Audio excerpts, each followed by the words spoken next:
Assalamualaikum warahmatullahi wabarakatuh. Semangat pagi.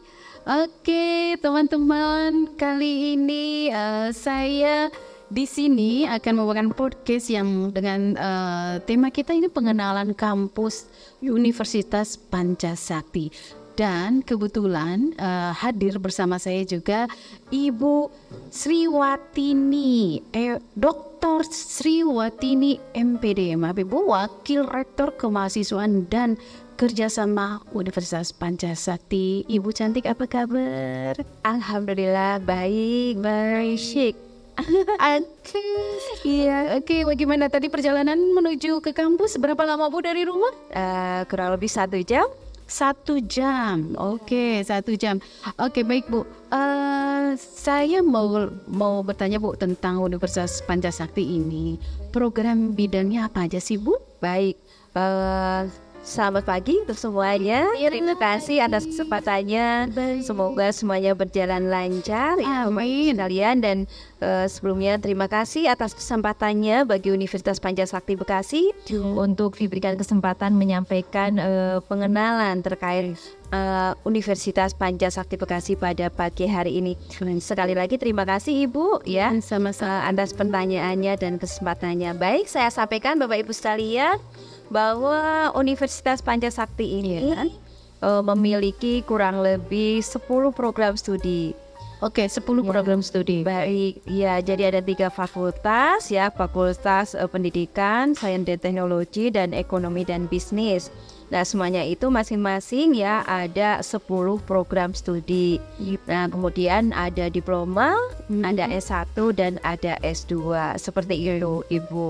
Oh, oke. Jadi untuk jenjang pendidikannya itu D3 nggak ada? Atau D1, D2, D3, D4 sampai dengan S2?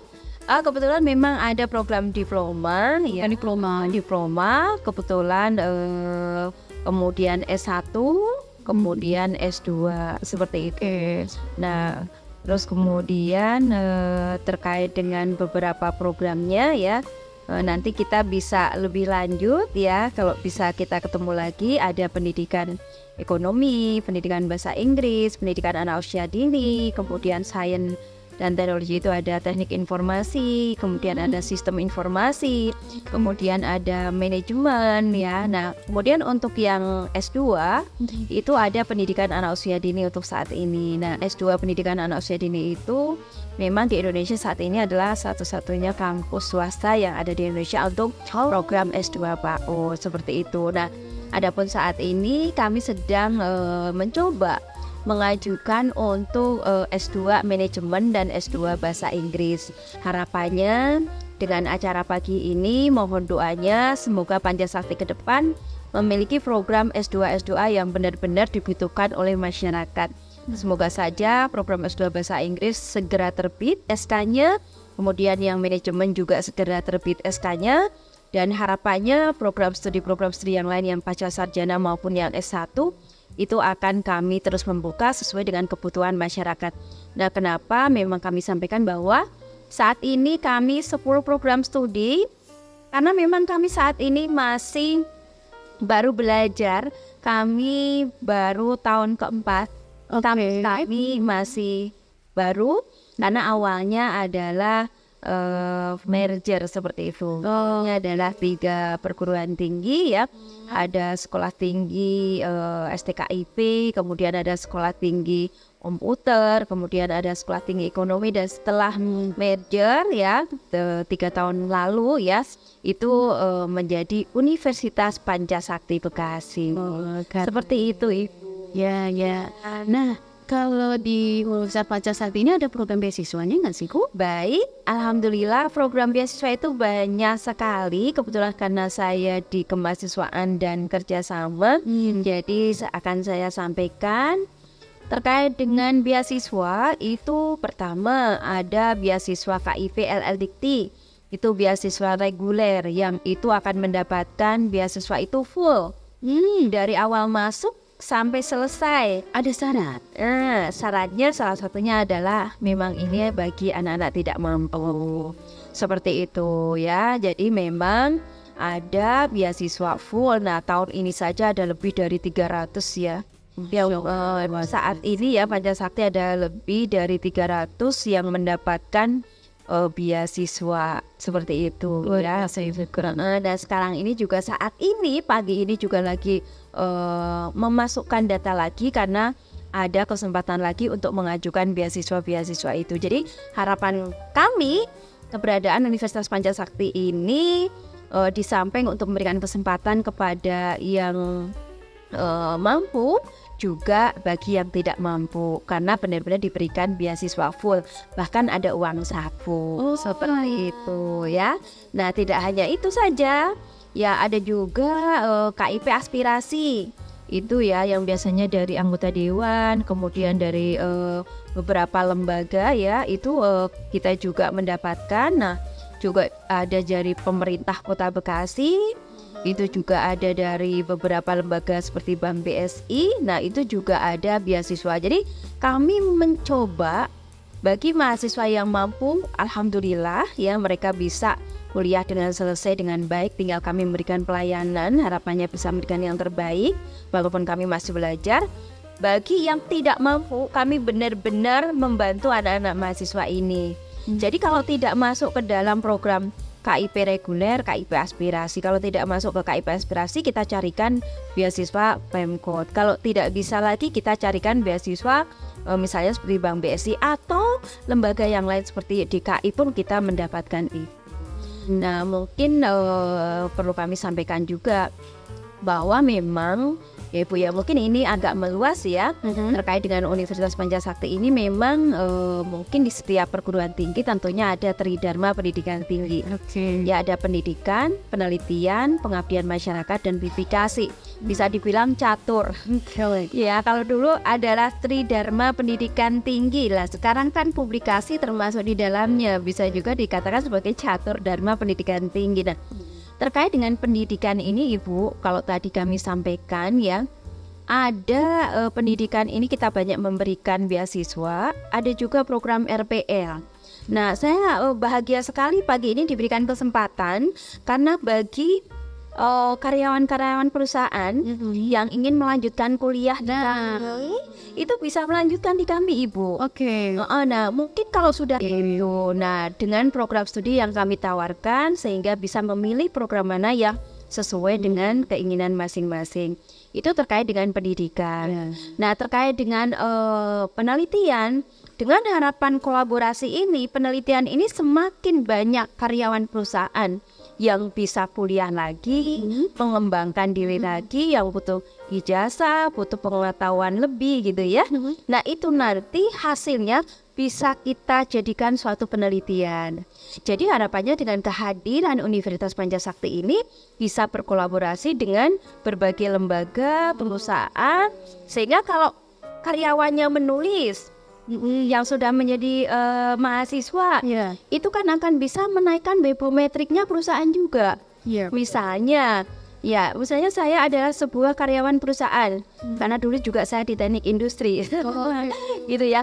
Misalnya Sri Watini dari perusahaan apa kuliah di Universitas Pancasakti, kemudian saya menulis penelitian, kemudian masuk, ternyata ini dari perusahaan A, kan berarti perusahaannya juga akan semakin terkenal.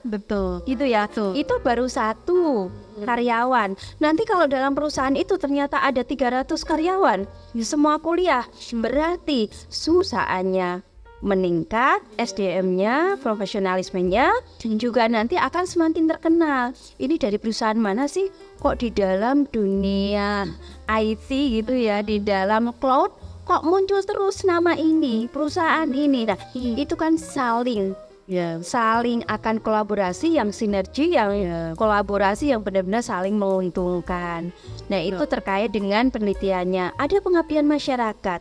Nah, pengabdian masyarakat ini bisa dilakukan kolaborasi antara universitas dengan perusahaan-perusahaan yang ada. Jadi harapannya perusahaan itu, banyak perusahaan yang memiliki CSR, banyak perusahaan yang bisa bekerja sama dengan masyarakat. Nah, itu kan masyarakat bisa juga kita kondisikan sehingga masyarakat juga mengenal perusahaannya jika sesuai kebutuhan gitu ya. Nah, kemudian masyarakat juga terpenuhi kebutuhannya, Nah, kemudian juga bisa saling kolaborasi dan kerjasama untuk meningkatkan SDM-nya. Nah, belum lagi nanti ada publikasi tadi saya sampaikan. Penelitian sudah dilakukan, pengabdian masyarakat sudah dilakukan, saling memberikan manfaat, publikasi akhirnya semuanya saling dikenal oleh masyarakat luas. Harapannya seperti itu, Ibu. Ya, oke, luar biasa dengan program-programnya Universitas Pancasakti ini ya. Jadi karya untuk perusahaan-perusahaan karyawannya ini kan ada mereka yang sudah bekerja lama dan sudah saat itu mungkin kuliahnya dia hanya D3 atau misalnya D2 atau D1, itu bisa dilanjutkan di sini. Bisa Nanti kita cukup membawa ijazah yang lama, betul. kemudian mungkin sertifikat BNSP segala macam, Iya. itu yang akan menjadi dikorelasikan gitu ya Bu. Jadi akan kuliahnya itu bisa melanjutkan dari D3 menjadi S1 gitu ya. Seperti itu. Baik, luar biasa Ibu Sri untuk pemaparannya kali ini. Dan semoga teman-teman, apalagi khususnya untuk di ASPRI yang butuh untuk karyawannya untuk kuliah lagi, bisa melanjutkan di sini untuk jurusan apapun. Untuk jurusan apapun Bapak Ibu, tapi intinya satu, mohon nanti kita manage sama-sama gitu ya. Jadi tidak menyebar ke sana kemari, tapi kita fokuskan. Hal ini satu, kita bersama ini ya Ibu ya. Biar nanti nggak ke sana, karena data itu tidak tidak teridentifikasi dengan baik. Akhirnya Bu Sri, kemarin kan katanya ada RPL, kenapa kok enggak jadi? Karena mungkin akan ketemu dengan orang yang tidak tepat. Nah, harapannya dengan ketemu ASPRI ini nanti dikondisikan ya, kita akan nanti kemana tuh? Kita bisa dikondisikan biar satu titik. Nah, nanti ke siapa? biar baik, biar satu pintu. Nah, dari mungkin Pak Endang. Oh ya, ada Pak Endang ya. Ada Pak Endang ya. Nah, kebetulan Pak Endang juga pengurus di ASPRI. Alhamdulillah nanti maupun semua yang akan kuliah lagi sampaikan ke Pak Endang, gitu ya, Bapak Ibu ya, semuanya Ibu. Nah, nanti kalau sudah kami akan identifikasi, misalnya dari yang awalnya diploma 1 kita mau masuk ke D4 atau S1. Nah, nanti kita akan petakan. Iya, betul. Dikorelasikan ya dengan gitu. Nah, nanti yang ingin kuliah lagi, misalnya yang wanita, tidak semuanya yang di perusahaan adalah laki-laki atau bapak. Yang wanita itu ingin juga tahu tentang pendidikan anak yang baik misalnya. Nah, nanti kan bisa masuk ke pendidikan anak. Atau ingin juga karyawan yang ingin meningkatkan kemampuan profesionalnya untuk berbahasa Inggris, nanti bisa masuk untuk yang S1 bahasa Inggris. Dan nanti itu disesuaikan dengan bakat, keinginan, minat dan kebutuhan di lapangan. Nah, nanti bagaimana? Nanti tinggal di kolektif aja, mana-mana yang akan kuliah, jurusannya apa saja, nanti kita akan RPL-kan. Jadi kalau awalnya ngambil S1 misalnya harus 3,5 tahun atau 4 tahun, harapannya hanya 2 tahun, 2 tahun setengah, dan sebagainya. Yang jelas, kami memberikan pelayanan yang terbaik, harapannya seperti itu. Baik, mungkin ada statement terakhir untuk penutup. Silakan Ibu. Baik, alhamdulillah dengan kesempatan yang luar biasa ini gitu ya. Semoga harapannya kita bisa berkolaborasi, bersinergi, saling memberikan manfaat. Semoga dengan seperti itu kita nanti akan maju bersama-sama. Sebab saat ini kesuksesan tidak bisa diraih dengan secara sendiri, akan tetapi kesuksesan adalah harus diraih bersama-sama. Oleh sebab itu, marilah kita bersama, innama a'malu binniat. Jika kita punya niat-niat yang baik, pasti Tuhan akan mengabulkan. Seperti itu ya. Nah, terus kemudian bahwa kita diciptakan oleh Tuhan untuk belajar, dan belajar. Oleh sebab itu yang sudah bekerja itu tidak menutup kemungkinan untuk belajar dan belajar, karena belajar adalah sepanjang hayat. Jadi jangan pernah puas dengan ilmu yang dimiliki saat ini, tapi teruslah belajar dan terus belajar. Bapak Ibu sekalian, untuk akhir saya akan memberikan pantun. Boleh. Baik. Buah nanas, buah ceri, Cakep. dibikin jus segar sekali. Cakep. Cukup sekian sampai di sini. Cakep. Semoga saja nanti kita berjumpa lagi. Hari ke-21 Ibu, terima kasih. Luar biasa Ibu Warik kita yang cantik ini. Oke teman-teman, demikian podcast kita pada kali ini untuk pengenalan kampus Universitas Pancasila Sakti. Sampai ketemu di podcast Aspri berikutnya. Saya dengan Nedi pamit undur diri. Wassalamualaikum warahmatullahi wabarakatuh. Selamat siang.